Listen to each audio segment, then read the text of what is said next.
peut-être certains ont à peu près, sont dans mes âges. Moi, ce qui m'a complètement traumatisé quand j'étais enfant, c'était quand j'allais au cinéma, si vous voulez.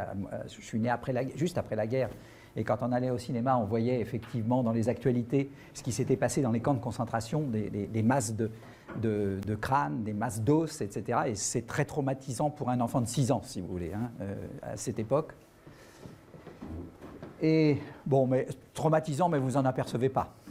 Par contre, un peu plus tard, il y a eu le procès d'Eichmann par Hannah Arendt, une grande philosophe, et qui disait, mais Eichmann, c'est un type qui, avec ses enfants, avec sa famille, était un homme très très gentil, très agréable, et qui s'est défendu dans son procès en disant, mais je n'ai fait qu'obéir au Führer.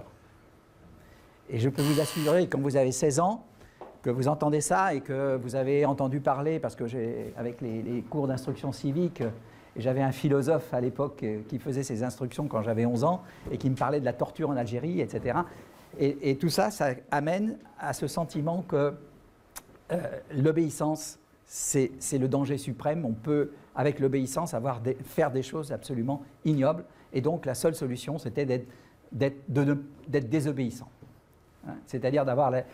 Et si vous voulez être, non pas dans l'obéissance, mais dans la liberté, vous avez 3 situations possibles, où vous êtes un savant, un chercheur, où vous êtes un artiste, où vous êtes un entrepreneur. Hein, et mon rêve, ça a été donc de devenir entrepreneur. Mais très vite, je me suis retrouvé avec des collaborateurs. Des collaborateurs qui, pour certains d'entre eux, étaient vraiment dans la servilité. C'est-à-dire, oui monsieur, bien patron, etc. Et alors là, j'étais étouffé, hein, effectivement, par ce sentiment que si je leur demandais de faire des choses ignobles, ils l'auraient fait dans ce sentiment d'obéissance. Et en plus, ils avaient ce sentiment aussi très fort d'être à la fois dans la domination de leurs propres collaborateurs. Servilité à l'égard de leurs responsables, et donc la dimension de la hiérarchie, pour moi, a été un élément extrêmement pénalisant. Alors à partir de ce moment-là, comme vous tous, j'ai fait des études un peu dans biologie, et ce que je trouvais intéressant d'un point de vue biologique, c'est que les molécules étaient au fond en situation de liberté, et que dès qu'on voulait faire du cellulaire, etc., il fallait des catalyseurs. Et donc toute mon organisation, elle est faite avec des gens qui sont en situation d'entrepreneur. Pourquoi ? Parce que vous avez peut-être remarqué que pendant des millénaires, l'homme était en esclavage, dépendant du maître pour sa vie. Et comme par hasard, à la fois Galilée, qui a été un des pères du pendule, et ensuite, en 1790, on a inventé la montre-bracelet, c'est-à-dire la possibilité, là, d'être dans la mesure du temps, mais plus seulement du temps de vie, mais la mesure du temps au sens de l'heure, au sens de la minute.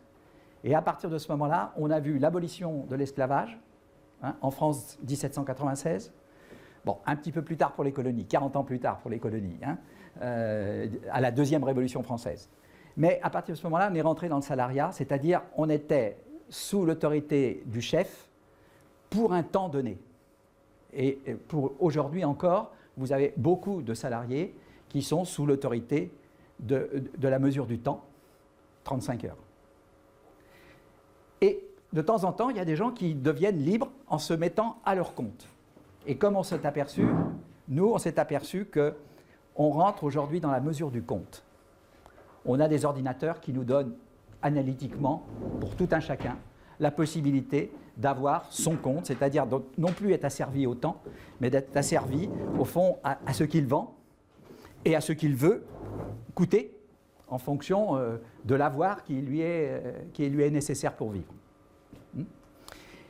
Et ce qui est intéressant à partir de cette analyse, c'est qu'au fond, ici, vous avez chaque petit salarié, il y en a les rouges, les points rouges que vous voyez là, ce sont 2700 entrepreneurs. C'est-à-dire des gens qui sont dans la mesure du compte. Et qui restent salariés parce que, quelque part, ça permet de moduler, parce qu'il y a des mois où vous pouvez ne rien vendre, et donc être en fort déficit, et des mois où vous pouvez au contraire être en situation de gagner beaucoup, etc. Et l'avantage du salariat, donc on n'est pas sorti du salariat, hein.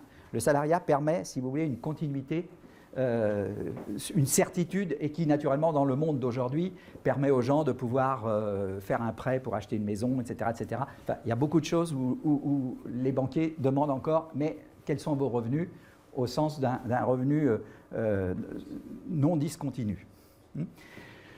Donc voilà notre organisation des individus en situation d'entrepreneuriat. Et là, on s'aperçoit que ça modifie 3 choses dans notre société. Alors tout ça, je m'en suis aperçu qu'au fur et à mesure, hein, je n'ai pas eu de penseur derrière moi pour penser à la situation, à la fois d'une dimension psychologique. Pour être en situation d'entrepreneur, je pense que vous le sentez tous, il faut être en situation d'assertivité, c'est-à-dire de confiance en soi. Mais cette confiance en soi, on ne peut l'avoir que parce qu'on se connaît, c'est-à-dire qu'on fait de l'autocontrôle de soi. C'est la connaissance de soi qui nous permet ensuite d'entreprendre, passer d'une prise à l'autre, faire entreprise, hein, comme un gibbon. Hein, et vous avez peut-être vu, pour ceux qui étaient là tout à l'heure, où je montrais effectivement le cas de cet entrepreneur qui se trouve en situation de... voilà, je pense que c'est cette figure qui permet, au fond, dans une certaine mesure, de nous expliquer pourquoi tu disais tout à l'heure que je me suis amusé toute ma vie. Parce que toute ma vie, j'ai été dans cette joie de vivre, c'est-à-dire d'avoir une existence au-delà de l'existence, disait Nietzsche, hein, c'est-à-dire de faire quelque chose au-delà de ce qu'on a appris. Hein, je suppose que quand vous êtes sorti de Polytechnique, vous avez voulu faire encore autre chose après, sinon la vie n'avait pas de sens. Et donc c'est cette capacité, cette joie de vivre, c'est la joie de prendre un risque, c'est-à-dire d'être en situation de création. Mais aussi, c'est la joie d'apprendre, et du latin « ap » qui veut dire saisir par l'esprit, c'est-à-dire se casser la figure. Et donc à chaque fois qu'on se casse la figure, on a la possibilité de l'apprentissage, c'est-à-dire la joie d'avoir compris de ses erreurs. Hein, vous tous ici, vous avez progressé dans votre propre vie que par la compréhension de vos erreurs. Et ensuite, c'est donc comprise avec, en latin, hein, avec prise, c'est-à-dire la réussite. Donc cette dimension-là, elle est essentielle pour un individu en situation d'assertivité. Le seul problème que l'on a dans la psychologie, c'est qu'une grande partie de l'école a été de nous amener à l'obéissance, c'est-à-dire à la soumission. Et donc à développer des gens qui, quand ils arrivent ensuite sur le marché du travail, n'ont pas confiance en eux. Manque de confiance. Donc une incapacité à entreprendre, une difficulté à entreprendre. Hein, puisqu'à chaque fois, il leur faut de la subsidiarité. C'est-à-dire, hein, ce qui vient du latin subsidiarus, qui veut dire être aidé. Hein, les subsidiarus, c'était les troupes en réserve qu'on appelait pour pouvoir gagner la bataille. Hein, donc cette subsidiarité, elle est demandée par tous ceux qui ont un manque de confiance en eux. Ça, c'est le deuxième cas. Et puis, il y a un troisième cas, et celui-là qui, pour nous, est extrêmement difficile dans une entreprise, c'est celui qui a une fausse confiance en lui. C'est-à-dire qui se fie à son passé, c'est-à-dire qui a tendance à se voir plus beau qu'il n'est. Alors, celui qui est dans cette situation, eh bien, il est souvent en surestimation et en domination. Donc, il va très souvent à faire une mauvaise évaluation de son risque, il en prend trop, puisqu'il ne se connaît pas et ne cherche même pas à se connaître. Hein, celui qui est en assertivité va faire obligatoirement de l'autocontrôle. Autocontrôle dans le temps ou autocontrôle dans l'espace, c'est-à-dire vis-à-vis de quelqu'un d'autre. Hein, c'est ce qu'on peut appeler du coaching, si vous voulez. Hein, voilà. Celui qui est dans la domination, il a une mauvaise évaluation, il a un déni d'erreur. C'est surtout ça l'important, c'est qu'il n'apprend pas de ses erreurs. S'il y a une faute, ce n'est pas lui, c'est son patron, c'est son client, c'est son outil, c'est tout ce que vous voulez, mais ce n'est pas lui. Et à partir de ce moment-là, il n'apprend rien. Il est souvent dans la compétition, hein, et donc c'est pour ça que les éléments de compétition sont extrêmement importants dans l'école traditionnelle, si vous voulez, parce que ça permet, dans une certaine mesure, de créer de l'émulation, mais en même temps, ça crée des gens qui se mentent à eux-mêmes, hein, et qui mentent aux autres, de la même façon. Et ceux-là, ils n'ont pas de contrôle de soi a priori, et ils n'ont pas de confiance dans l'autre a priori. ils sont souvent dans la méfiance des autres. Et donc, ça facilite la manipulation et surtout le mensonge. Voilà, ça c'est les 3 dimensions psychologiques, si vous voulez, des individus. À l'intérieur de ça, il y a maintenant l'évolution sociologique, que je voudrais quand même, avant même qu'on commence à voir notre organisation, qu'on regarde effectivement cette dimension sociologique qui peut-être que vous avez déjà vécu, que vous avez déjà vu. Oh, excusez-moi. Là, je perds du temps.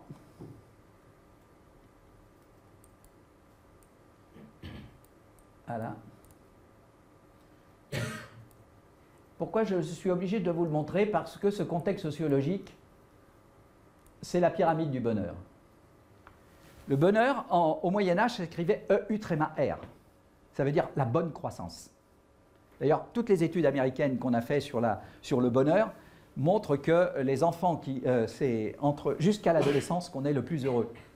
En moyenne, bien sûr, c'est peut-être pas votre cas, etc. Mais en moyenne, dans la vie, c'est là où on est le plus heureux parce qu'on a la croissance de la taille, la croissance du poids et la croissance des connaissances. C'est là où vous avez appris le plus, jusqu'à l'adolescence. Il y a une deuxième partie pour ceux qui auraient plus de 60 ans dans la salle, c'est que le deuxième point de bonheur, c'est de 60 à 75 ans, dans les études sociologiques. Pourquoi? Essentiellement parce que là, le bonheur est relatif, c'est-à-dire que la croissance est... mais je peux vous assurer que ceux qui viennent à Paris voir la Tour Eiffel, c'est le bonheur. Ils sortent du car, ils sont heureux, ils sont riants, si vous voulez. Alors ce bonheur se fait sous 3 formes de croissance. La croissance de l'avoir. Pendant 5000 ans, depuis l'écriture, nous sommes dans une société qui fait de la croissance de l'avoir. Alors à travers éventuellement... des empires, l'empire akkad dans un premier temps chez les Sumères, ensuite l'empire grec, l'empire romain, l'empire carolingien, l'empire byzantin, etc., etc. Puis ensuite c'est Christophe Colomb qui découvre l'Amérique, et les 30 glorieuses qu'on a vécues dernièrement, nous on les a connues, où on voit la croissance de l'avoir. Bon. Mais on s'aperçoit que l'homme, sociologiquement, a un autre désir. Alors dans la croissance de l'avoir, nous avons Adam Smith, qui pensait que les gens se mettaient à leur compte pour faire du profit. Karl Marx pensait exactement la même chose. Je prends les deux, qui sont à l'opposé l'un de l'autre. Tous les deux pensaient que l'homme se mettait en situation d'entrepreneur pour faire du profit. Et c'est seulement Max Weber, qui est le père de la sociologie, qui lui dit non, l'homme se met à son compte pour créer le besoin de vivre. C'est le besoin de création. Et le profit n'est que la conséquence, et non pas la cause de l'entrepreneuriat. Et donc ce bonheur d'être est un élément essentiel pour tout individu qui a besoin d'avoir, ce que je disais avec Nietzsche, une existence au-delà de l'existant. Mais il y a une troisième forme de bonheur, et qui est liée à nous, êtres humains, qui est le bonheur, alors là c'est un petit peu ce que disait Michel tout à l'heure, c'est le bonheur d'aimer et d'être aimé. C'est-à-dire que quand les gens viennent vous voir, parce que vous avez un talent, vous avez quelque chose et que vous sentez que les gens vous aiment, et en contrepartie, vous sentez le besoin aussi d'aimer. Alors pourquoi je parle de ces 3 dimensions de la sociologie? Parce que derrière, il y a 3 dimensions économiques, que les économistes, malheureusement, peut-être qu'il y en a dans la salle, ne relèvent pas. Il y a une première forme d'économie qui s'est faite il y a 10 000 ans, quand l'homme s'est sédentarisé, au néolithique. Pendant 2 700 000 années, si vous voulez, il était cueilleur-chasseur. Il a conquis la terre entière, si je puis dire, en évoluant dans ses caractéristiques. Et en pays sumer, il y a 10-12 000 ans, il se sédentarise avec la technique de la pierre, le néolithique. Et là, il découvre que ce qui est important, ce n'est pas seulement le bien pour se nourrir, mais c'est aussi le lien. En particulier, il découvre le lien avec l'écologie, puisque s'il prend les fruits, et comme il faisait lorsqu'il était cueilleur, ça ne repousse plus. Il est obligé de faire attention, il devient éleveur et agriculteur. Et à ce moment-là, il est en train de prendre conscience qu'il y a un lien avec la nature. Dès que le monde finit est là, il s'aperçoit qu'il y a un lien avec la nature qui l'oblige, au fond, à faire attention à la manière dont il prend les plantes, etc. Et la deuxième chose, mais peut-être vous avez vécu ça, déjà, sur un bateau. Personne n'a été faire une croisière avec une dizaine ou une vingtaine de copains sur un bateau. Si vous êtes complètement égocentré sur vous-même, vous ne finissez pas la croisière. Il y en a qui sautent par-dessus bord avant la fin. C'est l'agression permanente, si vous voulez, la fin de croisière, vivement qu'elle se termine. Pour pouvoir vivre une croisière, donc dans un monde fini, pendant quelque temps, il faut avoir de l'empathie pour l'autre. Il faut penser à l'autre. Il faut créer du lien avec l'autre. Et donc c'est cette dimension du lien qui devient, dans les mondes finis, extrêmement important. Eh bien, Paul Valéry disait, un poète qui disait, le monde fini, pour nous, au XXe siècle et au XXIe siècle surtout avec le monde Internet, le monde fini commence. Et comme par hasard, on reprend conscience du lien avec la nature. C'est pas pour rien si on fait COP21, COP22, etc. Tout d'un coup, on prend conscience qu'au-delà de l'espèce humaine, il y a un lien avec la nature. Et la deuxième chose, c'est qu'à l'intérieur des équipes, les gens prennent conscience que pour faire du lien et du lien entre eux, eh bien, il faut faire comme on faisait dans ces sociétés primitives, c'est-à-dire, et en particulier chez les Amérindiens, du potlatch. C'est-à-dire du don et du contre-don. L'économie de partage. L'économie de partage, PIB, partage, intelligence et bienveillance. C'est la façon dont chacun d'entre vous, puisque je vois qu'ici il y a des gens mariés, etc., vous faites avec votre conjoint, ou elle fait la vaisselle et vous faites la cuisine, ou vice-versa, enfin peu importe, et vous n'avez pas besoin d'un PIB, c'est-à-dire d'une employée de maison, si vous voulez, qui, elle, rentre dans l'économie de marché. Vous faites de l'économie du don et du contre-don. Et ce qu'on s'est aperçu avec l'histoire, c'est que nous faisons aujourd'hui des sociétés par petits groupes, parce qu'on s'est aperçu que pour développer non plus seulement l'autonomie et la responsabilité, mais de développer le groupe, c'est-à-dire la petite unité dans laquelle les gens sont en situation de fraternité, pour se faire du don et du contre-don, eh bien ceci est possible qu'à partir du moment où ils font des choses ensemble en partage, c'est-à-dire sans le prendre en compte dans la mesure du compte.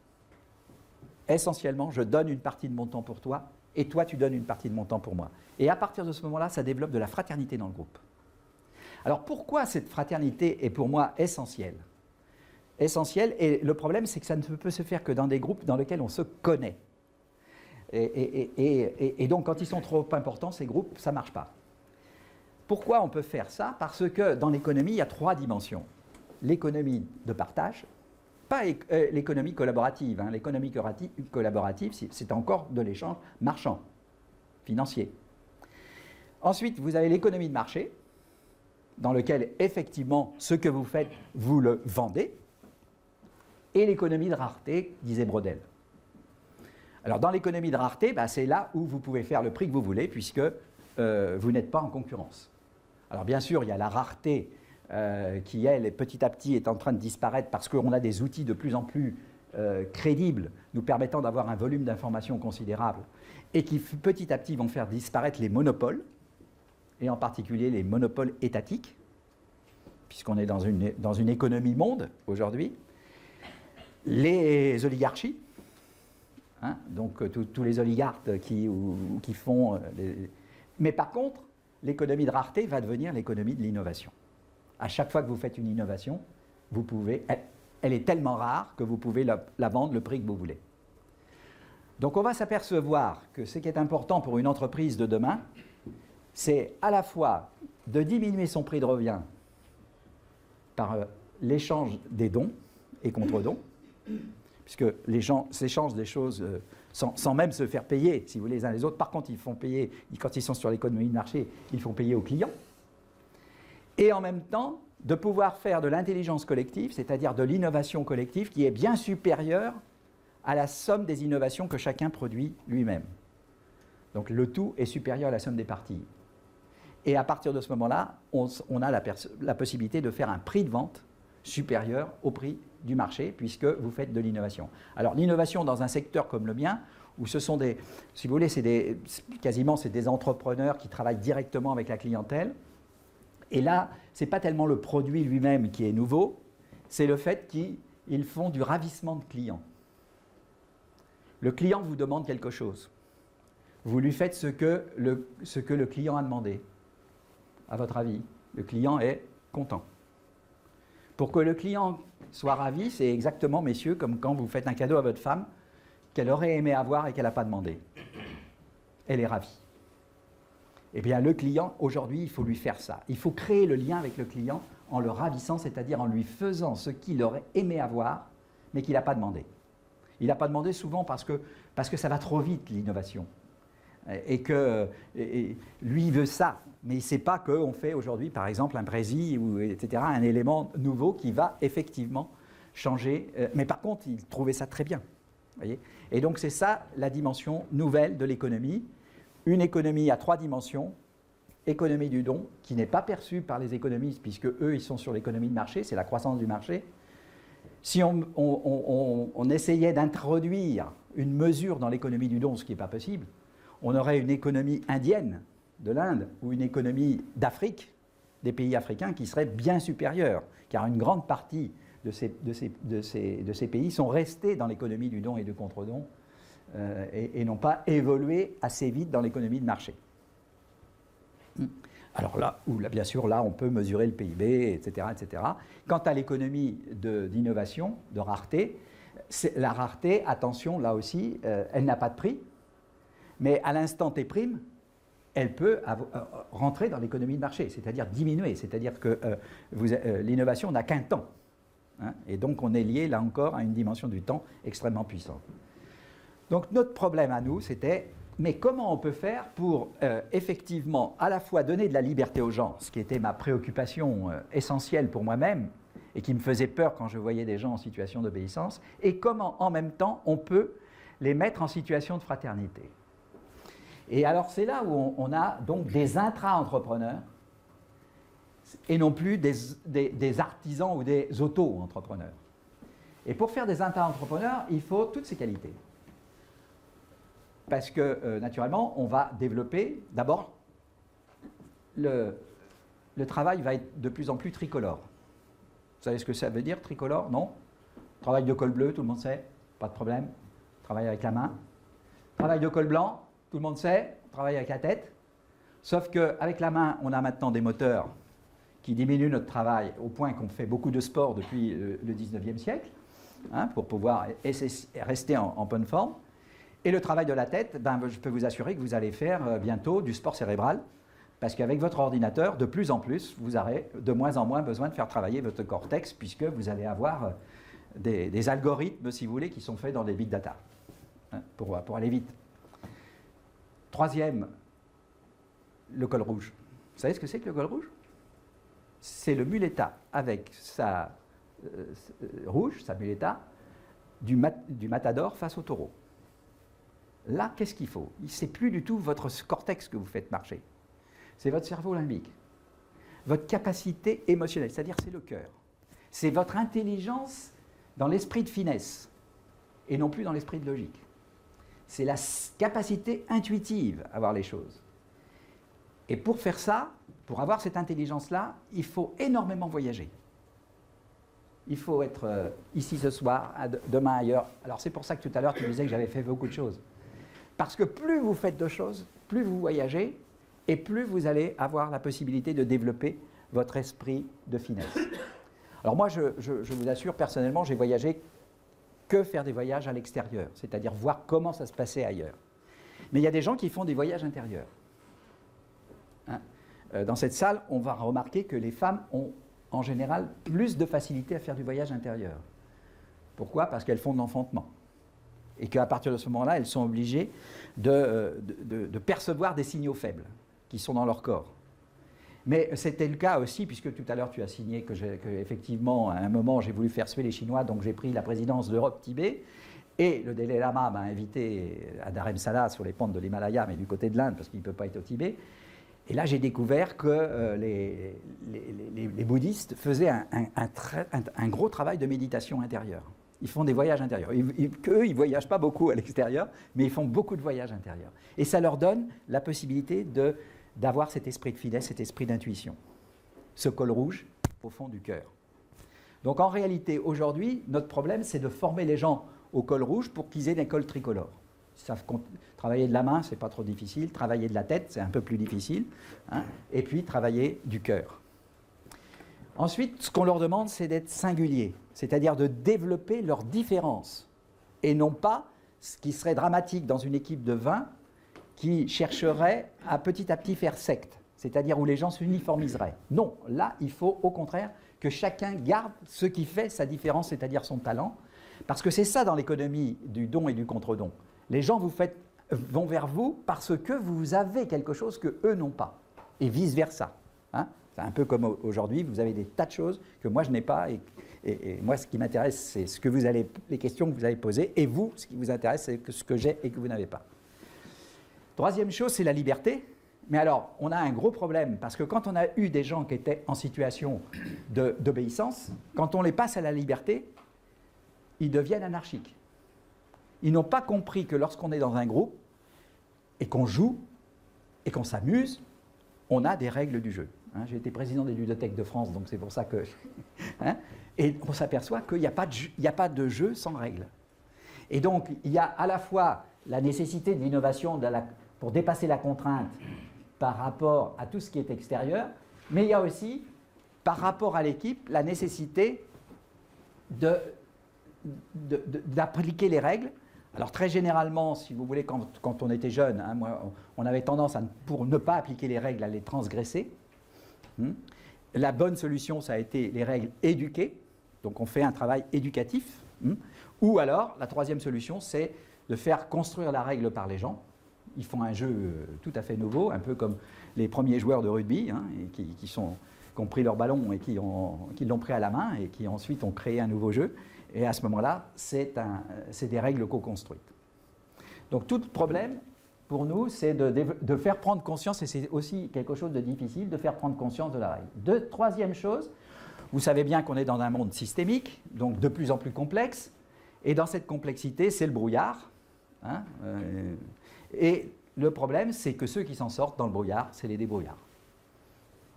Alors les débrouillards, c'est ceux qui entreprennent, hein, ceux qui ont cette capacité à entreprendre, ceux qui ont cette capacité à voyager parce qu'ils vont apprendre des autres. Au fond, c'est une autre forme pour apprendre. Et c'est ceux qui vont philosopher.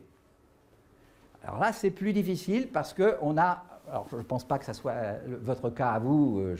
Le fait que vous soyez là et que Michel vous fasse venir dans ces réunions, c'est qu'à mon avis, il veut passer à la dimension de la philosophie.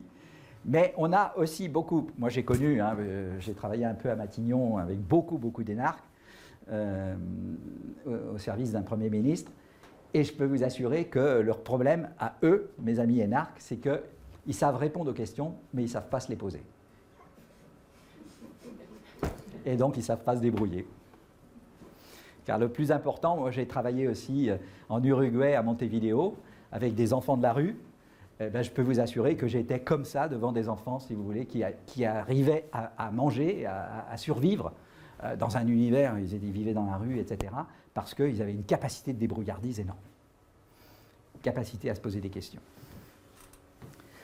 Et donc ça, c'est aussi une des choses absolument essentielles. Et donc là, bien sûr, de définir après, pour avoir cette autonomie dans le contrôle, de définir des auto-objectifs. Là, j'ai mis en général une formule que j'aime bien parce qu'elle a été faite par Mike Knight, si vous voulez. Vous savez, c'était le patron de 3M en 1924 et qui disait, si vous mettez des barrières autour des gens, vous obtiendrez des moutons.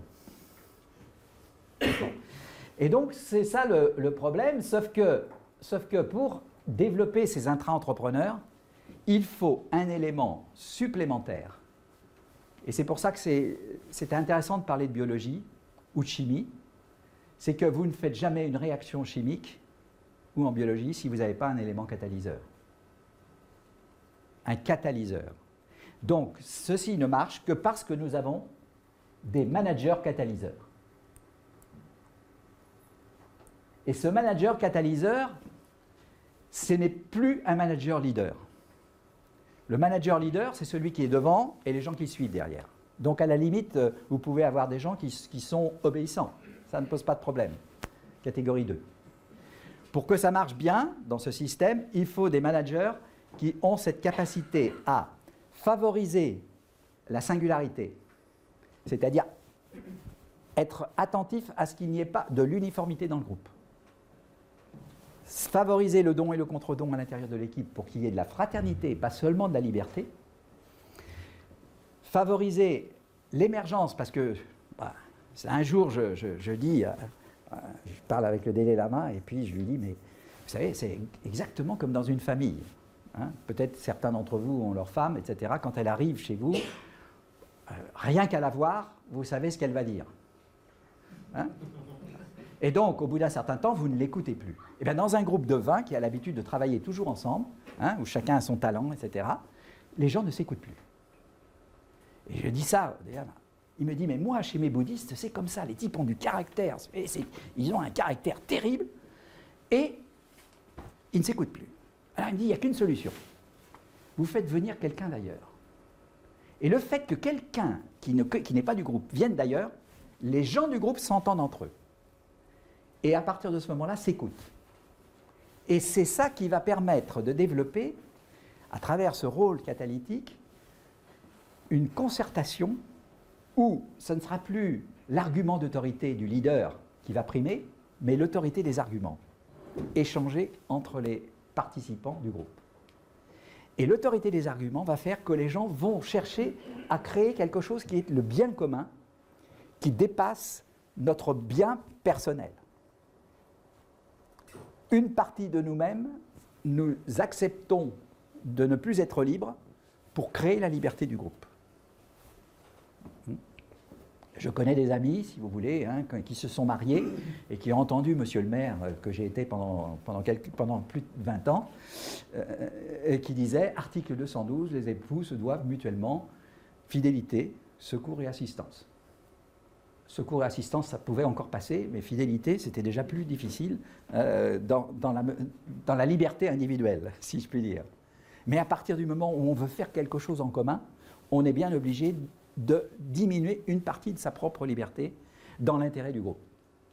Et donc c'est cette dimension qui amène à ce qu'on puisse développer ces échanges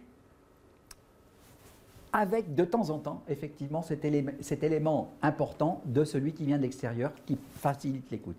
Deuxième chose aussi importante dans ces groupes, et les managers ne savent pas faire parce que ça, ils n'ont pas appris, donc nous, on est obligé de les former, c'est qu'il faut mettre les conflits sur la table. Il m'arrive aussi dans certaines conférences de dire engueulez-vous avec votre femme tous les jours et vous ne divorcerez jamais.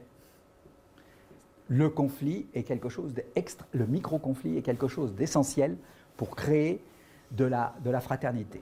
Je me souviens à l'époque, avec mon ministre, pour des tas de raisons, il m'avait demandé de faire des repas à Matignon, et j'avais pris une néo-calédonienne, et qui était bouddhiste. C'est comme ça que j'ai vu ce qui se passait sur la place Tiananmen, et que ça m'a amené à faire suer les Chinois, c'est-à-dire à devenir président d'Europe Tibet pour faire suer les Chinois, avec Simone Veil comme vice-présidente à l'époque.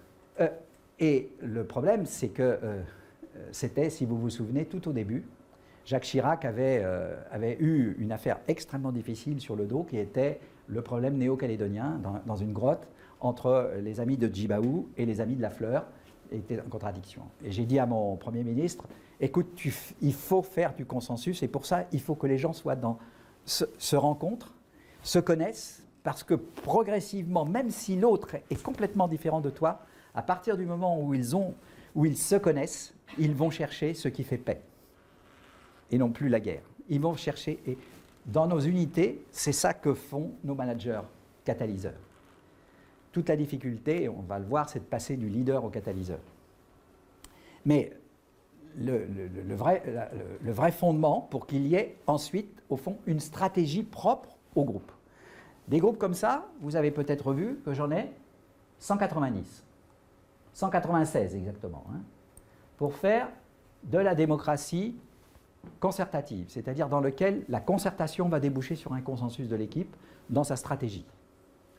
Mais ce qui se passait, et là je l'ai pris par contre chez les Iroquois, c'est que celui qui joue le rôle de manager catalyseur est naturellement considéré par le groupe comme celui qui va les représenter au niveau au-dessus. Chez les Iroquois, il y avait des petites tribus, si vous voulez. Et pour élargir la concertation intertribus, il nommait celui qui jouait le rôle de catalyseur au niveau au-dessus, c'est-à-dire en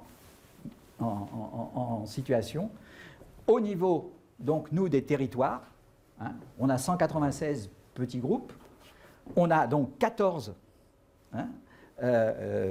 managers de territoire qui vont faire un travail pour définir un objectif commun aux 14 groupes qu'ils ont sous eux.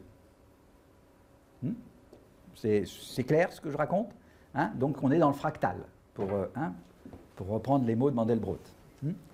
Et à partir de ce moment-là, on s'aperçoit que les 14, on les met au niveau global du pôle, de l'entreprise, du groupe, si vous voulez, pour pouvoir faire entre eux la stratégie du groupe. Alors, c'est pas tout à fait comme ça, parce qu'on a la plus grosse partie du groupe qui est sur l'énergie, l'efficacité énergétique, tout ce qui permet d'économiser de l'énergie, hein, ou de faire des énergies nouvelles. Et puis, on a une partie qui est sur le numérique, une partie qui est sur l'industrie à travers la sous-traitance industrielle pour la marine et pour l'aviation, hein, pour Airbus en particulier. Bon, mais puis un peu de pétrole aussi. Et une unité qui fait de la formation, parce qu'on est obligé de développer de la formation dans un premier temps pour nos propres managers. Parce que, voilà. Et à partir de ce moment-là, eh bien, vous avez cette organisation qui devient une organisation fractale, qui pourrait d'ailleurs marcher pour le monde entier, puisque si vous mettiez 17 à la puissance 8, c'est-à-dire avec 8 niveaux de hiérarchie, vous avez 6 milliards d'individus. Comme par hasard. Hein? Donc vous avez un niveau monde, hein, ça peut être le G20, hein, etc., un niveau continent, un niveau État, un niveau région, on doit en avoir 15 nous, hein, pour prendre le cas, et puis ensuite un niveau agglo, hein, et puis ensuite un niveau quartier, etc., et puis ensuite un autre niveau à la base, et à partir de ce moment-là, vous êtes dans cette organisation concertative. Alors, quelle est la différence entre une démocratie concertative et la participative telle qu'elle s'est petit à petit développée? Parce qu'en réalité, je l'avais fait avec Edgar Morin et un certain nombre de philosophes de l'époque, dans la maison Grenelle, qui est là où étaient mes bureaux, hein, et qui a été reprise, comme vous savez, dans des élections, je crois que c'est en 2007 ou quelque chose comme ça, hein. Et le drame de cette démocratie participative, si vous voulez, c'est que, comme il y a un nombre important de gens, on est sur l'émotionnel. C'est-à-dire que les gens, par exemple, les Anglais trouvent que l'ancien maire de Londres était un superbe, etc. Et donc, lui, il pense qu'il faut sortir de l'Europe, donc on sort de l'Europe, hein, etc. D'autres pensent qu'au contraire, le maire etc. L'avantage de la démocratie concertative, c'est que dans un petit niveau de 20 personnes, ce qui compte, c'est le raisonnement. Ce n'est plus l'émotion. C'est l'échange des arguments rationnels. Et donc, nous avons la même chose, d'ailleurs. Moi, j'ai remarqué, hein, puisque je me suis occupé des réseaux de maires, etc., qu'on a aujourd'hui 16 000 petites communes, hein, sur nos 36 000, qui sont de moins de 1000 habitants. Et qu'à chaque fois, on peut vous dire qu'à chaque fois, le maire est élu, il est élu non pas en tenant compte de son opinion, de ce qu'il pense, de droite ou de gauche, mais du fait qu'il est connu en tant que tel par les citoyens. C'est-à-dire qu'il est le représentant, au-delà de l'opinion. On peut avoir une opinion droite ou une opinion gauche, et en même temps voter pour ce maire-là parce qu'on pense qu'il a les qualités. Donc on est dans un monde où, comme disait Max Weber, on est plus sur une éthique de la responsabilité que sur une éthique de la conviction. Donc c'est ça la grande différence, si vous voulez, qu'on a à travers des organisations fractales. Alors maintenant, la difficulté, mais là j'ai déjà plus que bouffé le temps, là. Hein. On passe aux questions. Peut-être la difficulté maintenant qui est intéressante, c'est d'analyser comment une organisation, car aujourd'hui les organisations, vous sentez bien qu'à travers la possibilité de donner de la liberté aux individus, c'est-à-dire de le mettre en situation de gestion de la mesure du compte et non plus de la mesure du temps, vous avez une agilité qui est développée. C'est d'ailleurs pour ça que les très grandes entreprises se mettent à avoir dans leur environnement immédiat des petites entreprises qui vont se développer, hein, des startups qui se développent, et quand le produit qu'ils font est vraiment intéressant, les grandes les achètent, les rachètent, etc. Mais elles sont dans leur environnement immédiat. Pourquoi? Pour avoir de l'agilité. Parce que ce qu'ils ont, eux, c'est de la force, c'est de la puissance. Et toute la difficulté, c'est aujourd'hui, vous vous rendez bien, bon là c'est une petite ETI, hein, de 1800 personnes, ça ne va pas bousculer le marché d'Engie, hein, puisqu'on est des concurrents directs de... Mais le problème, c'est que quand vous avez un peu de force quand même, et en même temps de l'agilité, là vous rentrez dans le monde de demain. Et donc tout le problème des grandes entreprises, c'est d'avoir plus d'agilité, tout le problème des petites, c'est d'avoir de la force. Alors la force, vous l'avez à travers la coopération, c'est-à-dire la capacité justement à créer du lien inter-entreprise ou intergroupe, voilà, hein, c'est cette manière de faire.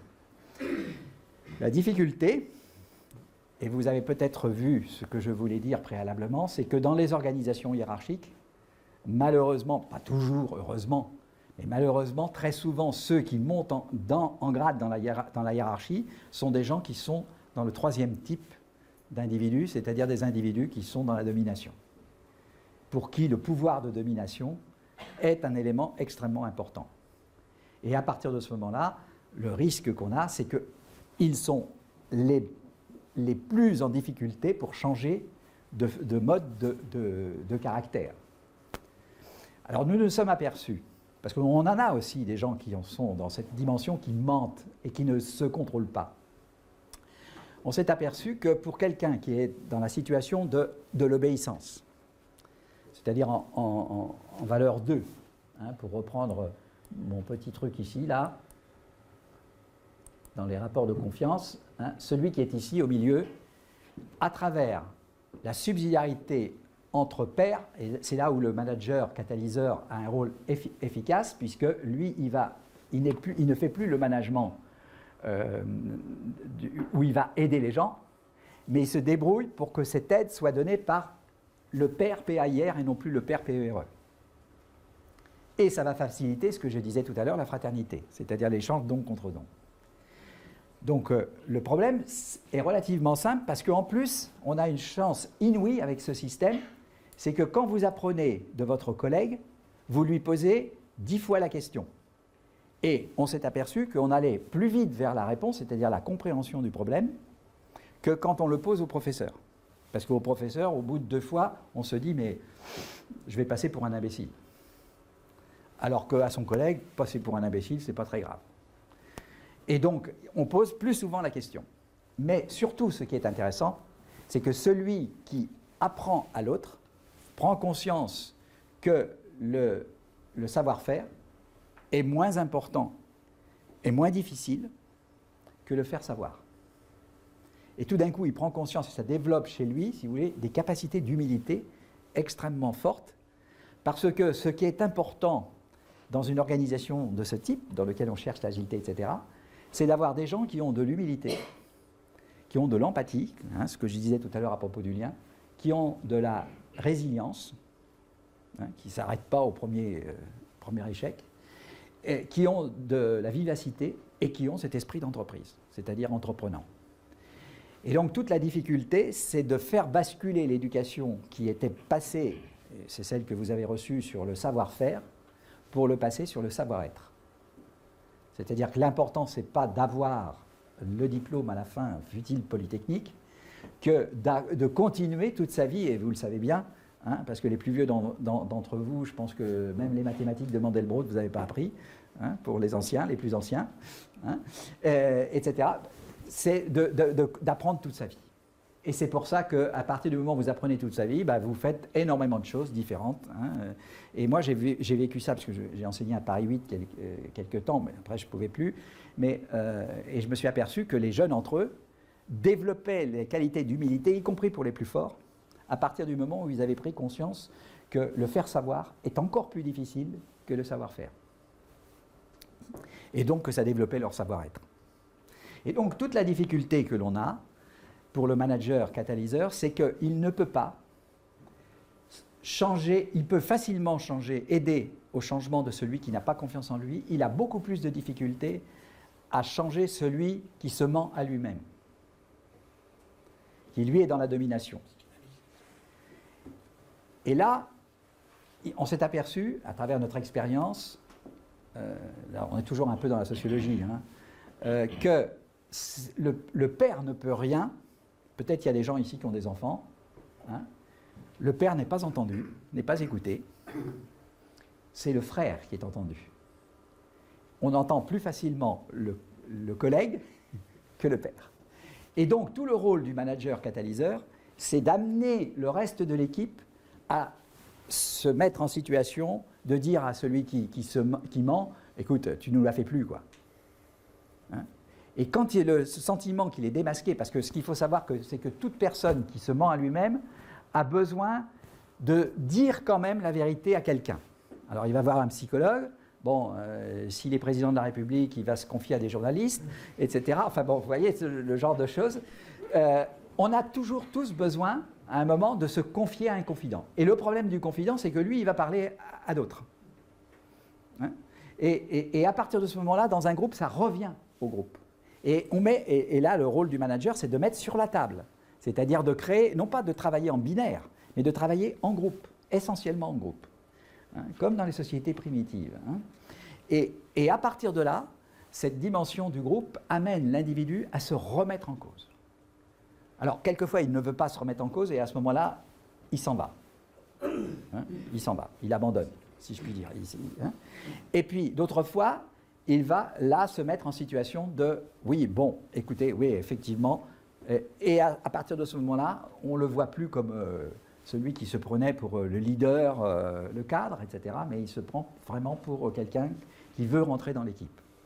Avantage de cette solution, c'est que dans cette organisation, le pouvoir naturellement est donné au manager catalyseur, mais il n'y a plus de contre-pouvoir.